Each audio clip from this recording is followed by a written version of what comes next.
ഈ ഒരു വീഡിയോ ഞാൻ ചെയ്യാനുള്ള കാരണം എന്താന്ന് വെച്ചാൽ നാളെ എൻ്റെ ഒരവസ്ഥ ഒരു പെൺകുട്ടിക്ക് ഉണ്ടാവരുത് എന്നുള്ള ഒരു ഒറ്റ കൺസേണിലാണ്. ഞാനതിന് ഫുഡൊക്കെ കഴിച്ചു കഴിഞ്ഞ് കിടന്ന് ഏകദേശം ഒരു 12:45 സമയത്ത് എനിക്ക് പരിചയമില്ലാത്തൊരു നമ്പറിൽ നിന്ന് കോൾ വരുന്നു. അപ്പൊ എനിക്കാണെങ്കിൽ നല്ല ടയർഡാണ്. ഒന്നാമത് എനിക്ക് പീരീഡ്സ് ആയിട്ടിരിക്കുകയാണ്. പിന്നെ ട്രാവൽ ചെയ്തതിന് ക്ഷീണം കാര്യങ്ങളും കൊണ്ട് ഞാൻ അത് ഇഗ്നോർ ചെയ്ത് അവിടെ കിടന്ന് ഒരു 2 മിനിറ്റ് ആയില്ല ആരും എന്റെ റൂമിന്റെ ഡോറ് ഭയങ്കരമായിട്ട് ശക്തമായിട്ട് കിടന്ന് മുട്ടിക്കൊണ്ടിരിക്കുക. ഫ്രണ്ട്സ്, അസ്സലാമു അലൈക്കും. Welcome to my YouTube channel. Suhaila AP അല്ലെങ്കിൽ ഷാലു എന്ന് പറയുന്ന ഒരു ഇന്റർവ്യൂ അവതാരിയെക്കുറിച്ച് തീർച്ചയായിട്ടും നിങ്ങൾക്ക് പരിചയം കാണും. ഇതിന്റെ മുന്നേ ഹന്ന എന്ന് പറയുന്ന ഒരു സിനിമാ നടിയെ ഇന്റർവ്യൂ ചെയ്തുകൊണ്ട് വളരെ മോശം ചോദ്യം ചോദിച്ച് എയറിലായ ഒരു അവതാരികയാണ് ഇത്. കിടന്നു കൊടുത്തിട്ടാണോ നിങ്ങൾക്ക് കൂടുതൽ അവസരങ്ങൾ കിട്ടുന്നത് എന്ന് ചോദിച്ചായിരുന്നു അന്നത്തെ എയറിൽ കയറ്റം. തീർച്ചയായിട്ടും ഇന്ന് അതല്ല കാര്യം. വളരെ മോശകരമായ ജീവിതത്തിലുണ്ടായ ഒരു അനുഭവം മലയാളികളുമായി പങ്കിടാൻ വേണ്ടി അവർ അവരുടെ ഒരു സ്റ്റോറിയിൽ ഇൻസ്റ്റാഗ്രാമിൽ പങ്കുവെച്ച ഒരു വീഡിയോ ആയിട്ടാണ് ഞാൻ എത്തിയിരിക്കുന്നത്. അപ്പോൾ നിങ്ങൾക്ക് ഇപ്പോൾ ആളെ മനസ്സിലായി കാണും. എന്നാൽ അവരുടെ ജീവിതത്തിൽ വളരെ മോശപ്പെട്ട ഒരു അവസ്ഥ ഉണ്ടായിരിക്കുന്നു. ഒരു പെണ്ണിനും ഇനി ഒരിക്കലും ജീവിതത്തിൽ ഇത് ഉണ്ടാകരുത് എന്ന് വിചാരിച്ചാണ് ഈ വീഡിയോ പങ്കുവെക്കുന്നത് എന്നാണ് ഷാലു പറയുന്നത്. പക്ഷേ നിങ്ങൾ ആ വീഡിയോ കണ്ടതിന് ശേഷം നിങ്ങളുടെ ജീവിതത്തിലും ഇത്തരം ദുരനുഭവങ്ങൾ ഉണ്ടാവാൻ സാധ്യതയുണ്ട്. കാരണം നമ്മളെല്ലാവരും യാത്ര ചെയ്യുന്നവരാണ്. ഇത്തരം യാത്രകൾ കഴിയുന്നതും നിങ്ങൾ ഒഴിവാക്കുകയും നിങ്ങൾക്ക് വേണ്ടപ്പെട്ട ഏതെങ്കിലും കുടുംബക്കാരോ സുഹൃത്തുക്കളോ ഉണ്ടെങ്കിൽ അവരുടെ വീട്ടിലെങ്കിലും നിങ്ങൾ പോയി തങ്ങുന്നതായിരിക്കും ഉത്തമം എന്ന് മാത്രമാണ് എനിക്ക് നിങ്ങളോട് പറയാനുള്ളത്. ഈ ഷാലുവിനുണ്ടായ ഒരു അനുഭവം കാസർഗോഡ് പാലക്കുന്ന് ബേക്കൽ ഹോം സ്റ്റേ റിസോർട്ടിൽ പോയി രാത്രി റൂമെടുത്ത് താമസിച്ചപ്പോൾ ഉണ്ടായ നടുക്കുന്ന ഒരു അനുഭവം അവർ പറയും. നമുക്ക് ആദ്യമായി അവരുടെ അനുഭവത്തിലേക്കൊന്ന് പോകാം. ആദ്യമേ ഞാൻ മെന്റലിയും ഫിസിക്കലും ഒട്ടും ഓക്കെ അല്ല. ഈ ഒരു വീഡിയോ ഞാൻ ചെയ്യാനുള്ള കാരണം എന്താന്ന് വെച്ചാൽ നാളെ എൻ്റെ ഒരവസ്ഥ ഒരു പെൺകുട്ടിക്ക് ഉണ്ടാവരുത് എന്നുള്ള ഒരു ഒറ്റ കൺസേണിലാണ്. ഞാൻ ഇന്നലെ Bekal home stay and resort എന്ന് പറയുന്ന പ്രോപ്പർട്ടി പാലക്കുന്ന് കാസർഗോഡുള്ള പ്രോപ്പർട്ടിയിൽ കൊളാബറേഷൻ പേർപ്പസ് ആയിട്ട് പോയിട്ടുണ്ടായിരുന്നു. 2 ഡേ സ്റ്റേ പ്രൊവൈഡ് ചെയ്യാന്നുണ്ടെങ്കിൽ അവരായിട്ട് വീഡിയോ ചെയ്യാന്നുള്ളൊരു കോൺസെപ്റ്റിലാണ് ഞാൻ പോയിട്ടുണ്ടായിരുന്നത്. സോ എൻ്റെ കൂടെ ചാനലിൽ ഉള്ള ആളുണ്ടായിരുന്നു. ചാനലിന്റെ ആൾ എന്നെ ഡ്രോപ്പ് ചെയ്ത് അപ്പം തന്നെ പോയി. അപ്പൊ ഞാൻ അവിടെ ചെക്ക് ഇൻ ചെയ്ത ടൈം എന്ന് പറയുന്നത് 2:53 PM ആണ്. ഈ കറക്റ്റ് ടൈം ഞാൻ പറയുന്നതിന്റെ പിന്നിലും കാര്യമുണ്ട്. അങ്ങനെ ചെക്ക് ഇൻ ചെയ്തതിന് ശേഷം ഞാൻ പിന്നെ ആ റൂമിന്റെ പുറത്ത് ഇറങ്ങിയില്ല. ഫുഡ് ഓർഡർ ചെയ്ത് കഴിഞ്ഞ് ഫുഡ് കൊണ്ടുതരുന്ന സമയത്ത് ഡോറ് തുറന്ന് ഫുഡ് മേടിക്കാന്നല്ലാതെ വേറെ കാര്യത്തിന് പുറത്തിറങ്ങോ കാര്യങ്ങളൊന്നും ഞാൻ ചെയ്തിട്ടില്ല. അങ്ങനെ ഒരു കുഴപ്പ കാര്യങ്ങളൊന്നും ആ ടൈമൊന്നും ഉണ്ടായിരുന്നില്ല. ഞാനതിന് ഫുഡൊക്കെ കഴിച്ചു കഴിഞ്ഞ് കിടന്ന് ഏകദേശം ഒരു 12:45 സമയത്ത് എനിക്ക് പരിചയമില്ലാത്തൊരു നമ്പറിൽ നിന്ന് കോൾ വരുന്നു. അപ്പൊ എന്നെ ആ സമയത്ത് അങ്ങനെ ആരും വിളിക്കാനോ കാര്യങ്ങളോ ഇല്ല. ഒരു വട്ടം വന്നപ്പം ഞാനത് കട്ടാക്കി വിട്ടു. അങ്ങനെ ഒരു 6-7 വട്ടം വന്നു. അപ്പൊ ഞാൻ ബ്ലോക്ക് ആക്കി. കാരണം എന്തായാലും ആ നേരത്തെ തന്നെ വിളിക്കാൻ ആരുമില്ല. ഈ നമ്പർ എനിക്ക് പരിചയമില്ല. അപ്പൊ എനിക്കാണെങ്കിൽ നല്ല ടയർഡാണ്. ഒന്നാമത് എനിക്ക് പീരീഡ്സ് ആയിട്ടിരിക്കുകയാണ്. പിന്നെ ട്രാവൽ ചെയ്തതിന് ക്ഷീണം കാര്യങ്ങളും കൊണ്ട് ഞാൻ അത് ഇഗ്നോർ ചെയ്ത് അവിടെ കിടന്ന് ഒരു 2 മിനിറ്റ് ആയില്ല ആരും എന്റെ റൂമിന്റെ ഡോറ് ഭയങ്കരമായിട്ട് ശക്തമായിട്ട് കിടന്ന് മുട്ടിക്കൊണ്ടിരിക്കുക. അപ്പൊ ഞാൻ ചോദിച്ചു ആരതെന്ന് ചോദിച്ചപ്പം ഡോറ് തുറക്കടി, ഇറങ്ങി വാടി, ആ രീതിയിലൊക്കെ പറഞ്ഞ് വളരെ മോശമായ രീതി ഷൗട്ട് ചെയ്ത് ഡോർ തല്ലിപ്പൊളിക്കാവുന്ന രീതിയിൽ അവിടുത്തെ സംസാരം. അപ്പൊ ഞാൻ പറഞ്ഞു ആരാണെങ്കിലും എന്താണെങ്കിലും ഞാൻ പോലീസിനെ വിളിക്കും. നീ വിളിക്കടി, ഞാനാടി പോലീസിന് തുറക്കടി എന്നൊക്കെ പറഞ്ഞ് വളരെ മോശമായ കുറെ അസഭ്യ വാക്കുകളൊക്കെ പറഞ്ഞു. അതെന്താ ഞാനിവിടെ പറയുന്നില്ല. വളരെ മോശമായ രീതിയിൽ അവരവിടുന്ന് ലൈംഗിക ചൊവ്വയുള്ള സംസാരം. അവിടെ റിസോർട്ടിൽ റൂമെടുത്ത് 2 ദിവസം സ്റ്റേ ചെയ്യാൻ വേണ്ടിയിട്ടാണ് അങ്ങോട്ട് പോയത്. കൊളാബറേഷൻ പർപ്പസുമായി ബന്ധപ്പെട്ട് വീഡിയോ എടുക്കാൻ വേണ്ടിയിട്ടാണ് 2 ദിവസം ഫ്രീ സ്റ്റേ ആണ് അവർ അനുവദിച്ചത്. എന്നാൽ ക്യാമറാമാൻ അവരെ റൂമിലാക്കി അവിടെ റൂമെടുത്ത് കൊടുത്തതിന് ശേഷം അവർ പോവുകയാണ്. അതിനുശേഷം ഭക്ഷണം വരുന്നത് മാത്രമാണ് അവർ വാതിൽ തുറക്കുന്നത്. എന്നാൽ യാത്രാക്ഷീണം കൊണ്ടും മറ്റും ഏകദേശം അവിടെ കിടന്ന് റെസ്റ്റ് എടുക്കുന്ന സമയത്ത് രാത്രി 12 മണി ആയപ്പോൾ അവർക്കൊരു കോൾ വരികയാണ്. ഫോണിലേക്ക് അവർ അറ്റൻഡ് ചെയ്യുന്നില്ല. കാരണം അത് അവർക്ക് അറിയാത്ത നമ്പറാണ്. അതിനുശേഷം വാതിലിന് തുരുതുര അടിക്കുകയാണ്, ചവിട്ടുകയാണ്, കുത്തുകയാണ്. അതെല്ലാം കഴിഞ്ഞ് പേടിച്ചതിന് ശേഷം ആരാണെന്ന് ചോദിച്ചപ്പോൾ അവർ മറുപടി പറയുന്നില്ല. അതിനുശേഷം ഞാൻ പോലീസിനെ വിളിക്കുമെന്ന് പറഞ്ഞപ്പോൾ അവർ പറയുകയാണ് ഞാൻ തന്നെയാണ് പോലീസ് എന്ന് പറഞ്ഞുകൊണ്ട് ആ സ്ത്രീക്കെതിരെ വളരെ മോശകരമായ വൃത്തികെട്ട വാക്കുകൾ അവർ പുറത്തെടുക്കുകയാണ്. ഇതൊക്കെ തീർച്ചയായിട്ടും നിങ്ങൾ കണ്ടു പഠിക്കണം. കാരണം നമ്മൾ എവിടെയെങ്കിലും യാത്ര ചെയ്യുന്ന സമയത്തൊക്കെ നമ്മൾ വളരെ സുരക്ഷിതമാണ് എന്ന് നമ്മൾ തെറ്റിദ്ധരിച്ച് നമ്മൾ പോയി പാർക്കുന്ന ഇത്തരം ഹോം സ്റ്റേകൾ ഒരുപാട് നിങ്ങൾക്ക് റോഡ് സൈഡിൽ കാണാൻ വേണ്ടി സാധിക്കും. അത്തരം ഹോം സ്റ്റേയിലൊന്നും യാതൊരു കാരണവശാലും നിങ്ങളാരും പോയിട്ട് റൂം എടുക്കാൻ വേണ്ടി പാടില്ല.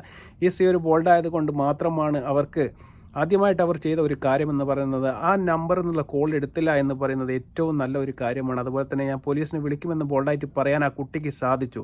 പക്ഷേ മറ്റൊരു കുട്ടിക്ക് പേടിച്ച് വിറച്ചിട്ട് ഇതൊന്നും ചെയ്യാൻ വേണ്ടി സാധിക്കില്ല. അതുപോലെ തന്നെ വാതിലെങ്ങാൻ തുറന്നു പോയാൽ കള്ളു കുടിച്ച് വരുന്ന അവർക്ക് എന്തും ചെയ്യാം, അവിടെ എന്തും സംഭവിക്കാം എന്നുള്ള ദാരുണമായ ഒരവസ്ഥ. തീർച്ചയായിട്ടും കേരളത്തിലേക്ക് ഇത്തരം അവസ്ഥ സംജാതമായി വരുന്നത് എന്ന് പറയുന്നത് മദ്യാസക്തി കൂടുന്നത് കൊണ്ടാണെന്ന് എനിക്ക് തോന്നുന്നു. അതുപോലെ തന്നെ യാതൊരു കാരണവശാലും ആ റിസോർട്ടിലുള്ള ആളുകളുടെ സമ്മതമോ അല്ലെങ്കിൽ അവരുടെ പ്രേരണയോ ഇല്ലാതെ യാതൊരു കാരണവശാലും അവിടെ എത്തുകയില്ല എന്നുള്ളതും 100% ഉറപ്പായ ഒരു കാര്യം തന്നെയാണ്. നമുക്ക് ബാക്കി കേൾക്കാം. സത്യം പറഞ്ഞു കഴിഞ്ഞാൽ വെളുപ്പിന് 1 മണിക്ക് എന്തിനാണ് എന്റെ റൂമിന്റെ മുമ്പിൽ വന്ന് മുട്ടുന്നതെന്ന് എനിക്ക് മനസ്സിലാകുന്നില്ല. ഡോറ് തല്ലിപ്പൊളിക്കാനാണ് അവർ നോക്കുന്നത്. ആ ഡോറ് എങ്ങാനും പൊളിഞ്ഞിരുന്നെങ്കിൽ എന്റെ അവസ്ഥ എന്താവും എനിക്ക് ഇപ്പോഴും ഊഹിക്കാൻ വേണ്ടി പറ്റുന്നില്ല. ഇപ്പോഴും അത് ആലോചിക്കാൻ പറ്റുന്നില്ല. ഞാൻ വലിയ വലിയ സിറ്റുവേഷൻസ് ജീവിതത്തിൽ നേരിട്ടിട്ടുണ്ട്.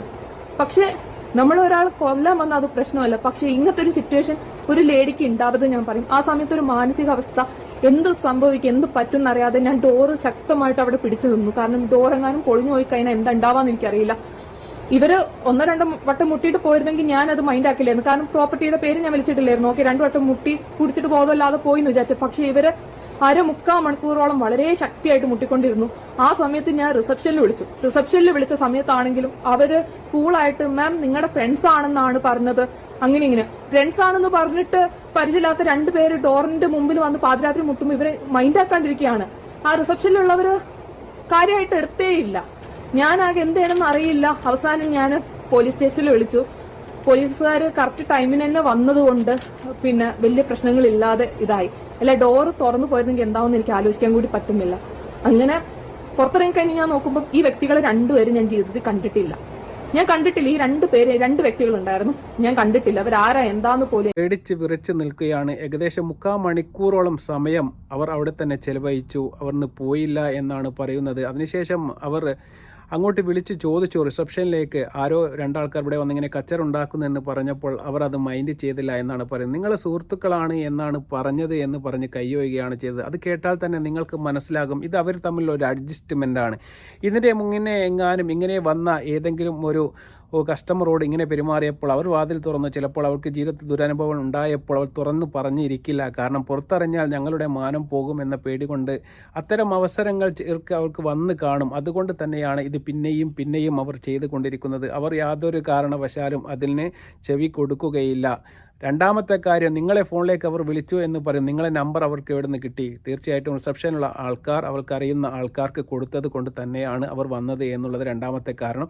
മൂന്നാമതായ ഒരു കാര്യം എന്ന് പറയുന്നത്, അവർ പോലീസിനെ വിളിച്ചപ്പോൾ പോലീസ് വന്നു എന്നാണ് പറയുന്നത്. അതുകൊണ്ട് ഒരുപാട് പ്രശ്നങ്ങളൊന്നുമില്ലാതെ കഴിച്ചലായി. അതിനുശേഷം ഇവർ റൂമിൻ്റെ പുറത്ത് വന്ന് നോക്കുമ്പോൾ 2 പേരെയും ഇവരെ ശാലു എന്ന് പറയുന്ന കുട്ടിക്ക് അറിയില്ല എന്നാണ് പറയുന്നത്. 2 ആൾക്കാരെയും അവർക്ക് അങ്ങനെ അറിയാത്ത ഒരു ആൾക്കാർ എങ്ങനെയാണ് ആ വാതിലിന് വന്ന് മുട്ടുന്നത്, എങ്ങനെയാണ് അവരുടെ ഫോണിലേക്ക് വിളിക്കുന്നത്? അപ്പോൾ 100% അത്തരം ലോഡ്ജിലുള്ള ആൾക്കാരുമായിട്ട് അവർക്കുള്ള സെറ്റപ്പുകളാണ് ഇത് എന്ന് നമുക്കതിൽ മനസ്സിലാക്കേണ്ടതായിട്ട് വരും. ബാക്കി കേൾക്കാം. എന്നെ വിളിച്ച നമ്പർ ഇവരുടെ ആരുടെ നമ്പർ ആണെന്ന് എനിക്ക് ഡൗട്ട് തോന്നി. പോലീസുകാരോട് ഞാൻ പറഞ്ഞു ഞാൻ വിളിച്ചു നോക്കട്ടെ എന്ന് വിളിച്ചപ്പോൾ കൂടെയുള്ള ആളുടെ നമ്പറാണ്. അതെനിക്ക് ഭയങ്കര ഷോക്കായി പോയി. കാരണം ഹോട്ടൽ രജിസ്റ്ററിൽ നമ്മൾ കൊടുക്കുന്ന ഇത് പെട്ടെന്ന് തന്നെ വേറൊരാൾക്ക് കിട്ടുക എന്ന് പറയുമ്പോൾ നമുക്ക് സങ്കല്പിക്കണം. അവസാനം പോലീസുകാർ അവരെ കൊണ്ടുപോകുന്ന സമയത്ത് അവർക്കൊരു സംശയം, ഈ നമ്പർ അവർക്ക് എങ്ങനെ കിട്ടി, ഞാൻ ഈ നമ്പറിലേക്ക് ഒന്ന് വിളിച്ച് നോക്കട്ടെ എന്ന് പറഞ്ഞ് വിളിച്ചപ്പോൾ അതിൽ ഒരാളുടെ കീശയിൽ നിന്നും ഫോൺ റിങ് ചെയ്യുന്നു എന്നാണ് ശാലു പറയുന്നത്. അത് കണ്ടപ്പോൾ ഞെട്ടിപ്പോയി. കാരണം റിസപ്ഷനിൽ മാത്രമാണ് അവരുടെ നമ്പർ ഉള്ളത്. എങ്ങനെയാണ് അറിയാത്ത ഈ 2 പേർക്ക് ഇവരുടെ നമ്പർ കിട്ടിയത് എന്ന് ചിന്തിച്ചപ്പോൾ ഞാൻ ബേജാറായിപ്പോയി എന്നാണ് ശാലു എന്ന് പറയുന്ന സ്ത്രീ പറയുന്നത്. സത്യമാണ്. കാരണം അത് തന്നെയാണ് ഞാൻ വീഡിയോയുടെ തുടക്കത്തിൽ പറഞ്ഞത്. ഇത് എന്ന് പറയുന്നത് ആ ഹോട്ടലും അതുപോലെ തന്നെ ഇവരും തമ്മിലുള്ള ഒരു അഡ്ജസ്റ്റ്മെൻ്റ് ആണ്. ഇങ്ങനത്തെ കസ്റ്റമർ വരുന്ന സമയത്ത്, ഇത്തരം ഫെയിമും പ്രശസ്തരായ ആൾക്കാരൊക്കെ വരുന്ന സമയത്ത് ഇത്തരം വാതിൽ മുട്ടി നിങ്ങൾ തുറന്നിരുന്നു എങ്കിൽ നിങ്ങളെ ജീവൻ തന്നെ അവർ നശിപ്പിച്ചേനെ, അല്ലെങ്കിൽ നിങ്ങളെ പിച്ച് ചീന്തിയേനെ എന്നാണ് എനിക്ക് പറയാനുള്ളത്. അത്തരം സന്ദർഭത്തിൽ ചില ആൾക്കാർ എന്താക്കൂല, അത് പുറത്തേക്ക് വന്ന് പറയാൻ അവർ മടി കാണിക്കും. കാരണം അവരുടെ ജീവിതത്തിൽ എന്തെങ്കിലും നഷ്ടങ്ങൾ അവർക്ക് സംഭവിക്കുമെന്ന് അവർക്ക് ഉറപ്പായതുകൊണ്ട് ചില ആൾക്കാർ ഇത് തുറന്നു പറയാൻ വേണ്ടി സന്നദ്ധമാവില്ല. നിങ്ങൾ ഇത്തരം യൂട്യൂബിലും അതുപോലെ തന്നെ ടെലിവിഷൻ രംഗത്തുമൊക്കെ പ്രവർത്തിക്കുന്ന ഒരാളായതുകൊണ്ടാണ് ഇത്തരം ഒരു അനുഭവം തുറന്നു പറയാൻ വേണ്ടി സന്നദ്ധ കാണിച്ചത്. തീർച്ചയായിട്ടും അത് നമ്മുടെ സഹോദരിമാർക്ക് യാത്ര ചെയ്യുന്ന കേരളത്തിൽ ഒരുപാട് സഹോദരിമാർ രാവിലും പകലുമില്ലാതെ പണിയെടുക്കാനും ജോലി സന്നദ്ധാർത്ഥം ഒരുപാട് സ്ഥലത്ത് പോയി സ്റ്റേ ചെയ്യുന്നു. അവർക്കൊക്കെ ഒരു ഉപകാരമാകും. തീർച്ചയായിട്ടും അവരുടെ ജീവിതത്തിൽ അവർക്ക് ഇത്തരം കാര്യങ്ങൾ ശ്രദ്ധിക്കാനും അതുപോലെ തന്നെ ഉത്തേജനം കൊടുക്കുന്ന ഒരു വീഡിയോ തന്നെയാണ് നിങ്ങൾ ചെയ്തത്.